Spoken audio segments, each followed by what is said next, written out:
Meu irmão, minha irmã, por favor, abra sua Bíblia em Deuteronômio, capítulo 28, porque hoje é o dia de você sair daqui com a convicção que Deus tem planos para a sua vida, Deus tem planos para você, em especial para coisas que você julga que são impossíveis, como nós já ouvimos o testemunho da irmã Cláudia. Então hoje, com certeza, Deus está falando para algumas pessoas que estão querendo desistir dos seus projetos, e Deus está dizendo para você não desistir. Deuteronômio capítulo 28 diz o seguinte, a partir do versículo 1: se atentamente ouvir a voz do Senhor teu Deus, tendo cuidado de guardar todos os seus mandamentos que hoje Ele te ordena, o Senhor, o teu Deus, te exaltará sobre todas as nações. Talvez você fale assim, nossa, mas isso é um exagero, né? É que o nosso Deus Ele tem um projeto,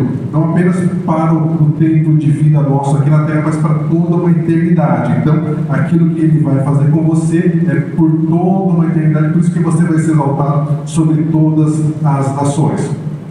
Se ouvires a voz do Senhor teu Deus, virão sobre ti e te alcançarão essas bênçãos. Observe, note, bote um reparo, como diz o povo, que a palavra de Deus está dizendo que as bênçãos de Deus vão te seguir, são as bênçãos do Senhor que vão te alcançar. Isso aqui é poderoso. Então, se ouvires a voz do Senhor teu Deus, virão sobre ti e te alcançarão. As bênçãos do Senhor vai te alcançar. Não é você que vai correr atrás da bênção, é a bênção que vai correr atrás de você. Olha que coisa boa. Eu tomo posse. Bendito será você na cidade e você será bendito no campo. Ou seja, em qualquer lugar que você for, você será uma pessoa abençoada. Bendito será o fruto do teu ventre, o fruto da tua terra, o fruto dos teus animais, as crias das tuas vacas, das tuas ovelhas. Lembrando que na época que foi escrito isso, né, a economia era baseada na agricultura e pecuária, então por isso que tem esse aspecto, né? Bendito o cesto e a tua amassadeira, bendito será você ao entrar, e você será bendito ao sair de qualquer lugar. O Senhor fará que sejam derrotados na tua presença os inimigos que se levantem contra ti. Talvez você diga assim, mas eu não tenho inimigo. E aqueles pensamentos que te rondam a sua cabeça, o seu coração, dizendo que você não é bom o suficiente, que você não é bonito o suficiente, que você não é magro o suficiente, que você não é não sei o que o suficiente. Não são inimigos? Não te deixam para baixo? Não te derrubam? Então, até sobre esses inimigos você vai ter vitória. E a palavra diz, o Senhor fará com que sejam derrotados na tua presença os inimigos que se levantarem contra você. Por um caminho virão contra ti, mas por 7 caminhos eles fugirão da sua presença. O Senhor determinará que a bênção esteja nos teus celeiros e em tudo aquilo que você colocar as suas mãos. É bênção demais, meus irmãos. Então, toda vez que você estiver trabalhando, fazendo qualquer coisa, lavando a louça, no escritório, e se olhar para as suas mãos, você tem que lembrar, meu Pai, o Senhor diz que tudo aquilo que as minhas mãos tocarem, elas vão prosperar. Versículo 9: o Senhor te constituirá para si em povo santo, como te tem dito, quando guardares os mandamentos do Senhor teu Deus e andares nos seus caminhos. Versículo 10: e todos os povos da terra verão que és chamado pelo nome do Senhor e terão medo de ti. Versículo 11: o Senhor te dará abundância de bens no fruto do teu ventre, no fruto dos teus animais, no fruto do teu solo, na terra que o Senhor, sob juramento a teus pais, prometeu dar-te. Versículo 12: o Senhor abrirá o seu bom tesouro, o céu, para dar chuva à tua terra no seu tempo e para abençoar todas as obras das tuas mãos. Você emprestará a muitas pessoas, porém você não precisará tomar emprestado. Você toma posse disso? Aleluia, glória a Deus. Versículo 13: o Senhor te colocará por cabeça e não por cauda. Cabeça pensa, cauda reage. Você é uma pessoa abençoada pelo Senhor, que tem ideias, que tem projetos, que tem planos. São fáceis de realizar? Não, mas nós ouvimos um testemunho hoje aqui que Deus realiza o impossível. Então, o Senhor te porá por cabeça e não por cauda. Estarás em cima e não embaixo, se obedecer os mandamentos do Senhor, que hoje te ordeno para os guardar e cumprir. Não desviará de todas as palavras que hoje te ordeno, nem para a direita, nem para a esquerda, seguindo a outros deuses para os servires. Se você está com a sua Bíblia aberta, você parou comigo essa leitura no versículo 14. Se você continuar a olhar esse versículo, você vai observar que ele termina no versículo 68. Eu leio com você até o versículo 14. Do versículo 15 até o versículo 68 fala das consequências que você vai ter se você não obedecer os mandamentos do Senhor. Deus vai te castigar? Não. Deus vai tirar a mão dele sobre você. E aí você fica a sua própria sorte. Aí é você que vai se defender sozinho. E aí ninguém vai conseguir se defender. Nós estamos em Deuteronômio capítulo 28. Vamos ler também o capítulo 30, versículo 19, que diz uma palavra muito importante. Diz o seguinte: os céus e a terra, tomo hoje por testemunha contra ti, que te propus a vida e a morte, a bênção e a maldição. Escolhe, pois, a vida, para que você viva, você e a sua descendência, amando o Senhor teu Deus, dando ouvidos à sua voz e achegando-se ao Senhor, pois disso depende a tua vida e a tua longevidade, para que você habite na terra que o Senhor te dá. Meus irmãos, o nosso tema do mês é aliança restaurada, vida edificada, e o nosso tema de hoje é uma vida que honra a aliança. A aliança é um pacto, é um acordo, é algo que não deve ser quebrado, que não pode ser quebrado. E como hoje é o Dia Internacional das Mulheres, nós vamos então nos pautar em exemplos femininos para fortalecer a nossa fé. Eu quero explorar junto com vocês, inspirados pelo Espírito Santo, sobre histórias que não foram vividas, histórias que foram escritas por Deus, mas não foram vividas. O Salmo 139 diz que quando você estava no ventre da sua mãe, ele escreveu a história que ele tinha para você. E eu, particularmente, gostaria muito de ser um robozinho que viveria exatamente tudo aquilo que Deus escreveu, sem desviar nem um pouquinho, nem para um lado, nem para o outro. Mas Deus, em seu infinito amor e sabedoria, Ele nos deu o tal do livre-arbítrio. E esse tal do livre-arbítrio é uma bênção, mas é um problema na nossa vida, porque nós fazemos escolhas, e essas escolhas, muitas vezes, para não dizer a maioria delas, nos levam para viver outras histórias que não foi a história que Deus escreveu para mim e para você. E eu quero falar sobre Dalila. Lembra de Sansão? Então, Dalila foi uma pessoa extremamente sortuda, vamos colocar em linguagem popular, porque Sansão, ele foi anunciado por Deus antes do nascimento, que ele iria nascer, que ele seria um líder de Israel, que ele teria a bênção do Senhor, ele seria nazireu. A mão do Senhor estava sobre Sansão. Sansão era forte, Sansão cresceu e ele venceu todos os seus inimigos. Não havia ninguém, nenhum exército que conseguisse enfrentar Sansão. Sansão nunca foi derrotado por ninguém, por nenhum homem, por nenhum exército, e ele caiu de amores por Dalila. Mas Dalila não enxergou em Sansão um homem que ela poderia, junto com ele, construir uma história que entraria para a eternidade como uma história bonita, como uma história bela. Ela não enxergou as qualidades, as características boas de Sansão.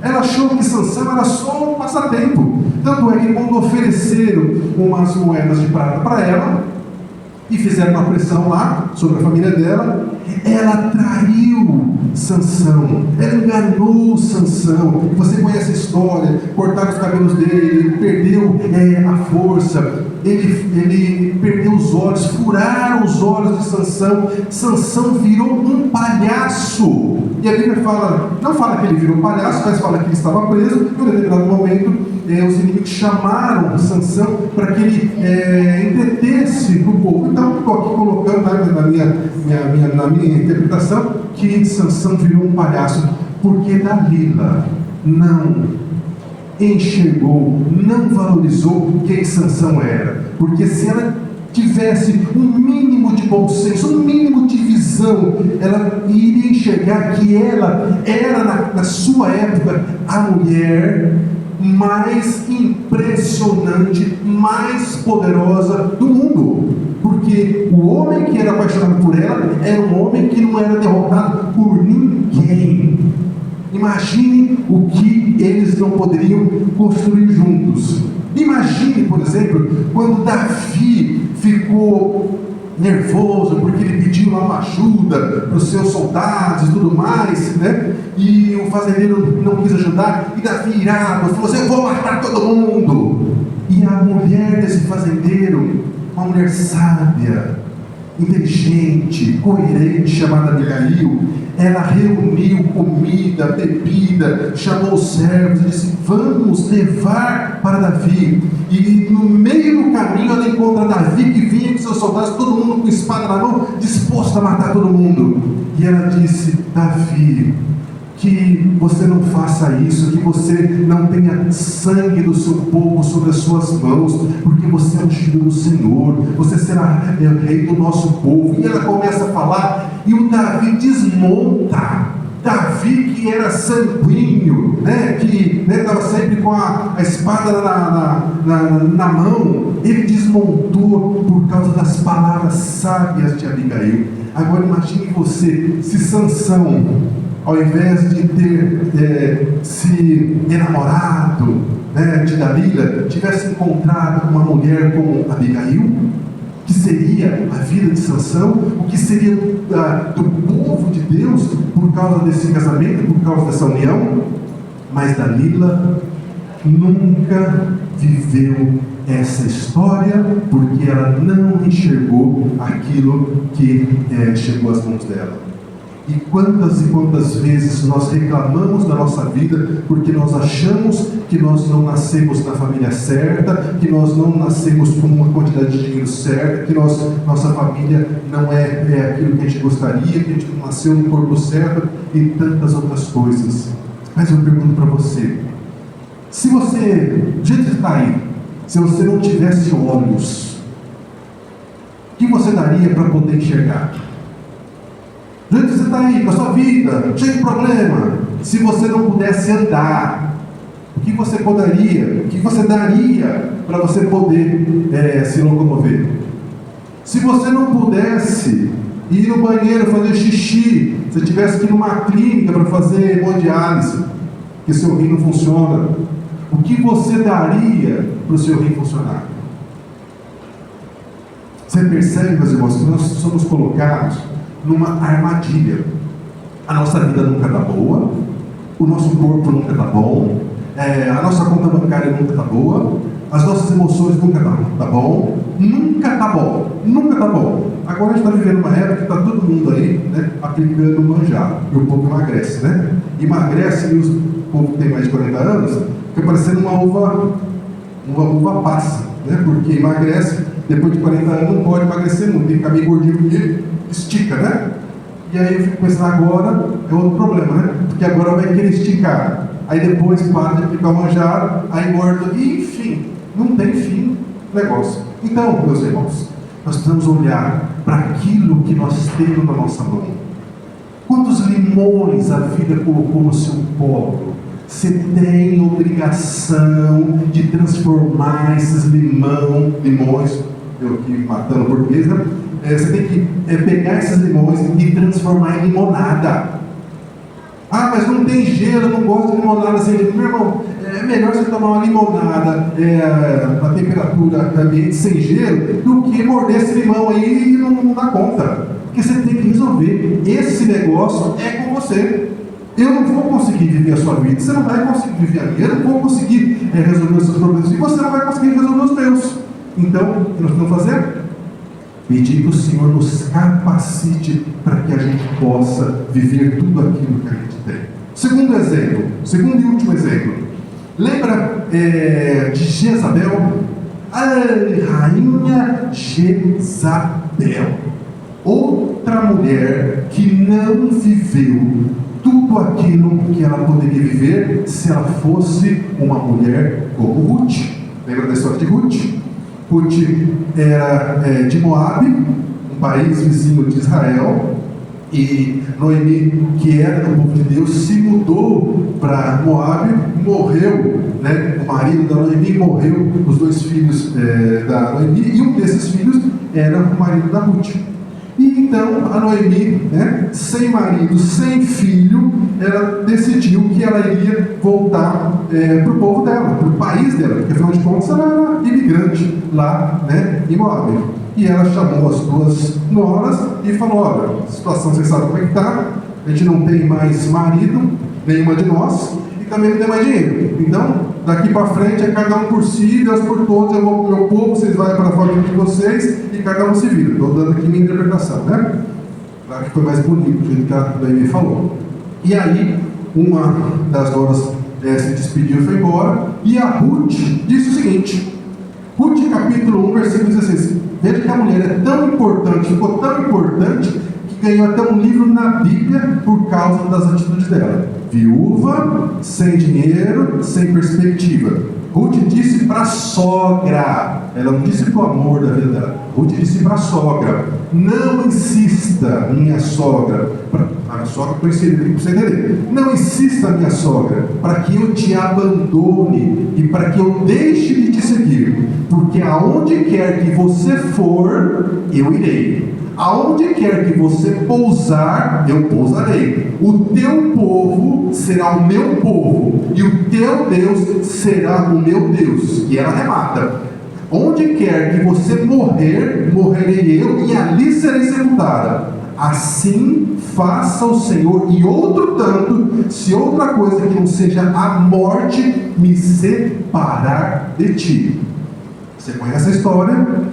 Essa Ruth era uma moça que tinha um compromisso com a sua sogra, uma aliança com a sua sogra, e Deus traz então Boaz, que vai acabar vendo nela uma pessoa de valor, de qualidade. Eles se casam, e essa Ruth vai se tornar a bisavó do rei Davi, e ela entra na genealogia de Jesus.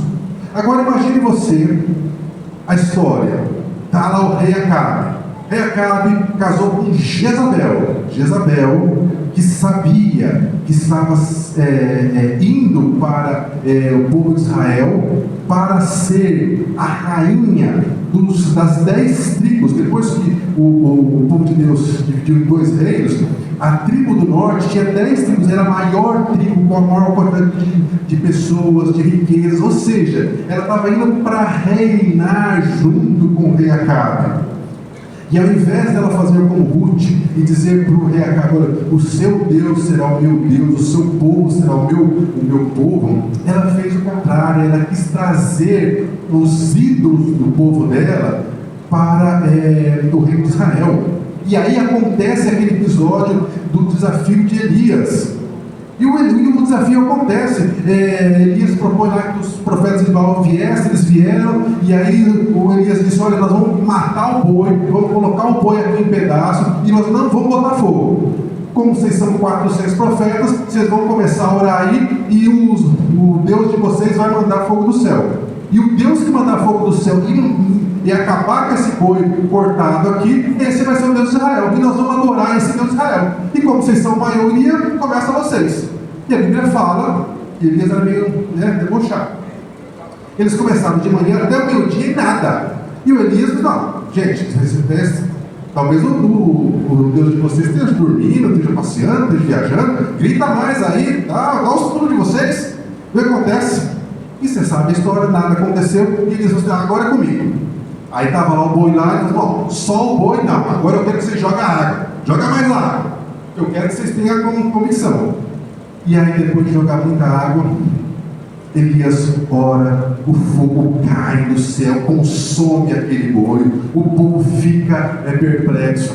Eles matam os 400 profetas de Baal, e em vez de Jezabel virar e falar: meu Deus, eu entendi, o Deus de Israel é de fato o Deus verdadeiro, eu vou me converter, eu vou fazer a vontade desse Deus, porque afinal de contas eu estou no reino dele, o meu marido é o rei, ele precisa dar uma direção para todo o povo, e ficou claro que esse é o caminho certo. O que ela faz?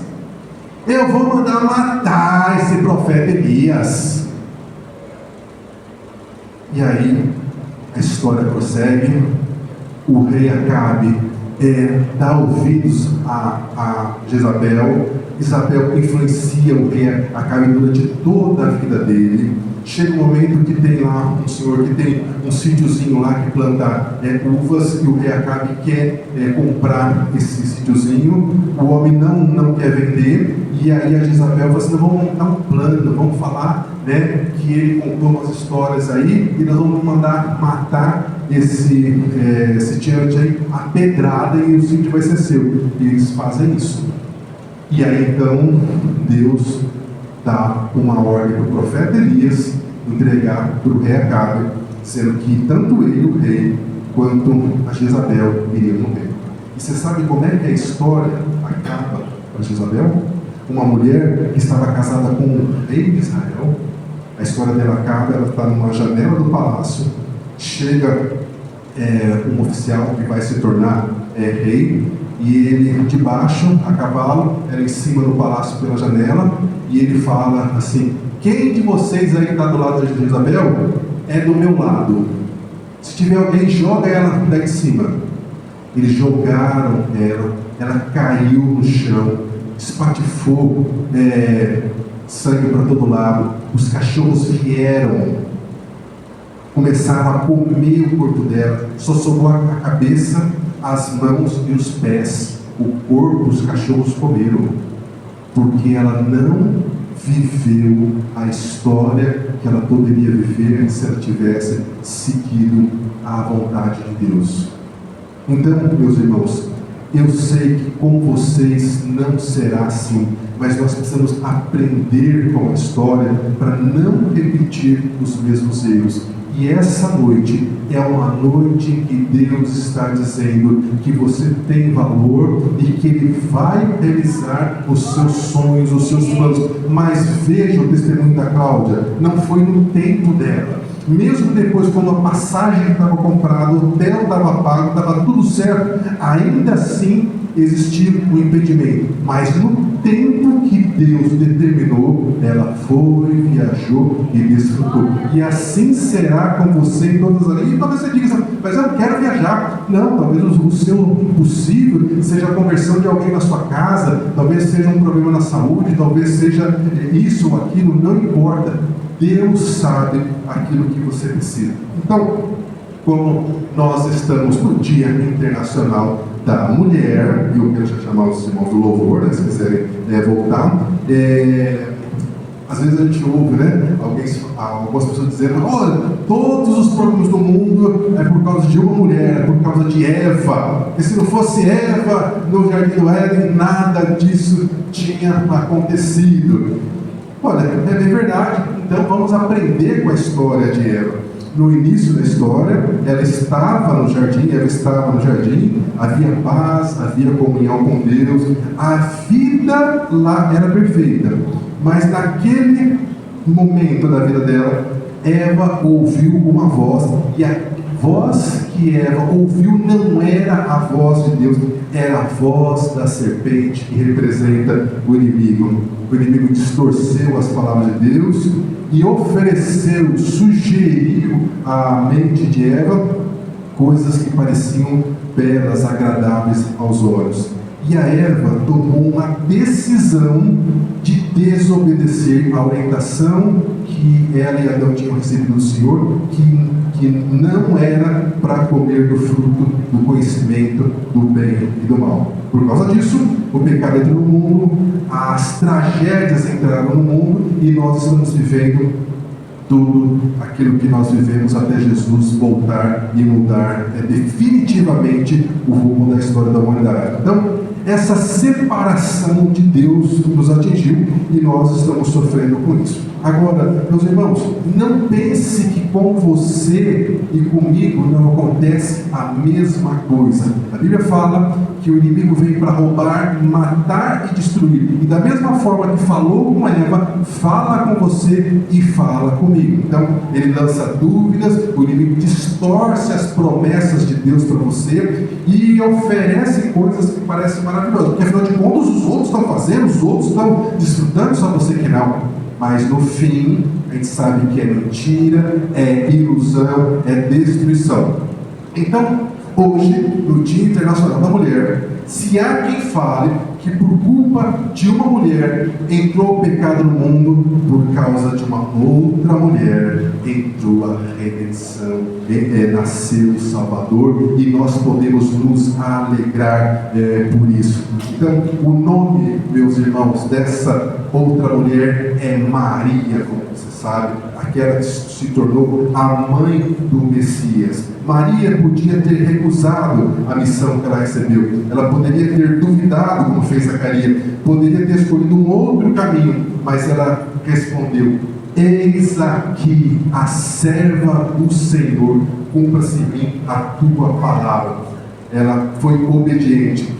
Então, meus irmãos, o que nós precisamos lembrar, que olhando para a nossa história, olhando para o nosso passado, nós ficamos desanimados. E você precisa saber que o diabo sempre vai lembrar você do seu passado. Ele sempre vai falar para você do seu passado, nunca vai falar do seu futuro. Sabe por quê? Porque do seu futuro quem fala é Deus. E ele diz: eu, o Senhor, é que sei os planos que eu tenho para você. São planos de paz e não de mal, para te dar um futuro, uma esperança. Eu, o Senhor, criei coisas para você que os seus olhos nunca viram, que os seus ouvidos nunca ouviram, que nunca chegou ao seu coração. Então, o que o diabo tem que fazer? Ele tem que te roubar a esperança, roubar as promessas de Deus e ficar lembrando você do seu passado. Mas nós lemos em Deuteronômio, escolhe, pois, a vida e não a morte. Escolha a bênção, fuja da maldição. Se hoje ouvir a voz de Deus, não endureça o seu coração. Eva ouviu a voz do inimigo e tomou uma decisão de não ouvir a vontade de Deus. Ela escolheu a própria vontade. Mas Maria não. Maria escolheu obedecer à vontade de Deus. E a pergunta que eu e você precisamos fazer é: qual voz nós temos obedecido? A voz do inimigo ou a voz do Espírito Santo falando na nossa mente, falando no nosso coração? Então, lembre-se, o seu passado não define quem você é. E nós vamos cantar uma canção agora que diz que o pecado não consegue esconder a marca de Jesus que há em você. O que você fez no seu passado, não deixou de fazer, não mudou o início, a história que Deus escreveu para você quando você estava ainda no ventre da sua mãe. Então, meu irmão e minha irmã, ainda que você caiu, Deus quer te levantar nessa noite. Eu não sei quais são as lutas, quais são as dificuldades que você tem enfrentado, mas Deus sabe e Deus quer mudar a sua história, porque o nosso Deus é um Deus que muda a história, amém? Então quero convidar você a se levantar, prepare o seu coração, porque nós vamos então louvar ao Senhor.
Existe em você o que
Glória a Deus. Meus irmãos, minhas irmãs, vamos orar.